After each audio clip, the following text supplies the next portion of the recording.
There was once a very prominent sports writer named Dick Young, whose work, with ever-increasing frequency, became peppered with references to My America. I can't believe this is happening in My America. We do not tolerate these people in My America. This man does not belong in My America. His America gradually revealed itself. Insular, isolationist, backwards-looking, mindlessly flag-waving, racist, no second chances, a million rules, but only for the other guy. Dick Young died in 1987, but he has been reborn in the presidential campaign as it has unfolded since last Thursday night.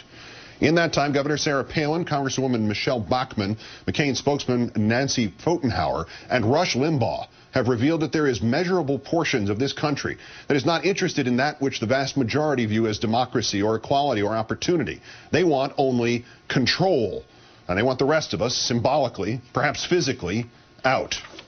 Governor Palin, we believe that the best of America is not all in Washington, D.C., you told a fundraiser in North Carolina last Thursday to kick off this orgy of condescending elitism.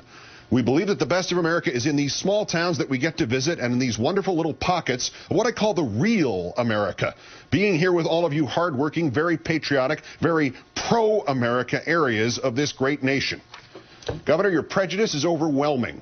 It is not just pockets of this country that are pro-America, Governor. America is pro-America.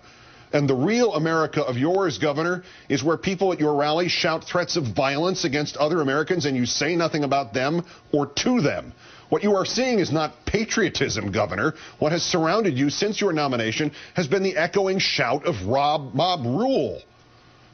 Indeed, that shout has echoed to Minnesota, where the next day an unstable congresswoman named Michelle Bachmann added to the ugly cry. I wish the American media would take a great look at the views of the people in Congress and find out, are they pro-America or anti-America? I think people would love to see an expose like that.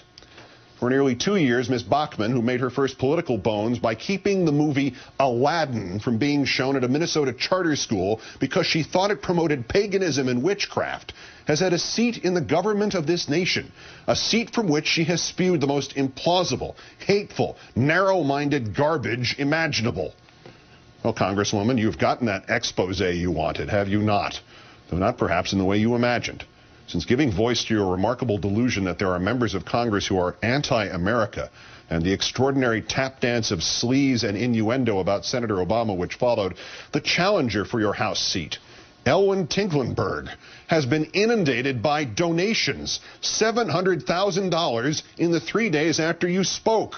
Because the America you perceive, Congresswoman, with its goblins and ghosts and vast unseen hordes of traitors and fellow travelers and senators who won't ban Aladdin, exists only in your head and in the heads of the others who must rationalize the failures in their own lives and of their own policies as somebody else's fault, as a conspiracy to deny them an America of exclusionism and religious orthodoxy and prejudice, about which they must accuse and murmur and shout threats and cleave the nation into pro-America and anti-America.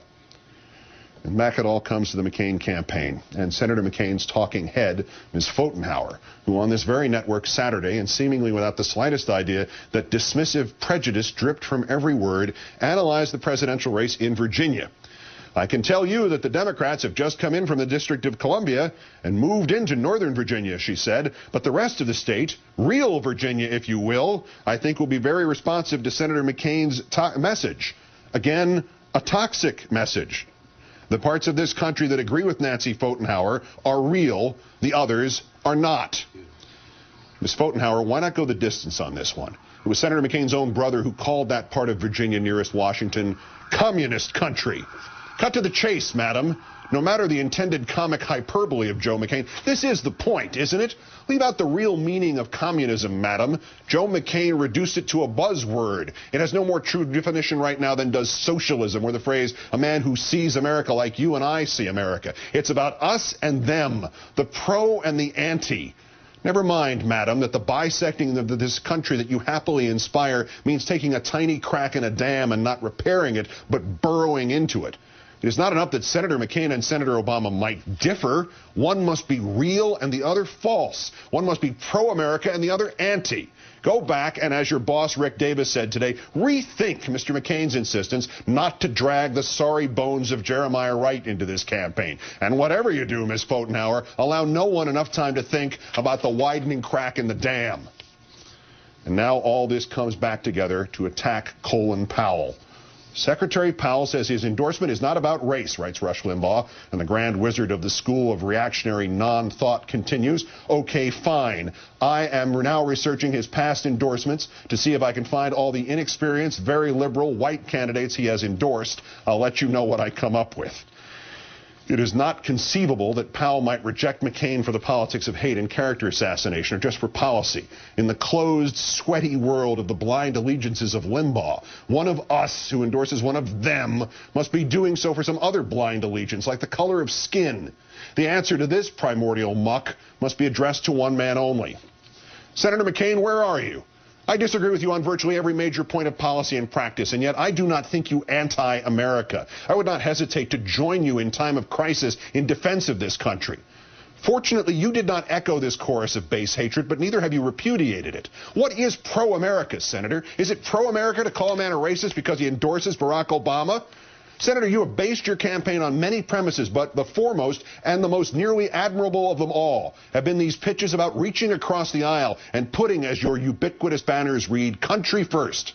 So when Colin Powell endorses your opponent, you say nothing as your supporters and proxies paint him in this anti-America frame and place him in Governor Palin's unreal America? Senator McCain, did not General Powell just reach across the aisle? Did he not in his own mind at least put country first?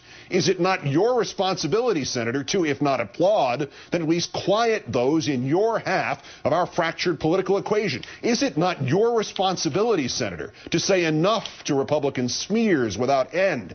Is it not your responsibility, Senator, to insist that win or lose, you will not be party to a campaign that devolves into hatred and prejudice and divisiveness? And Senator McCain, if it is not your responsibility, whose is it?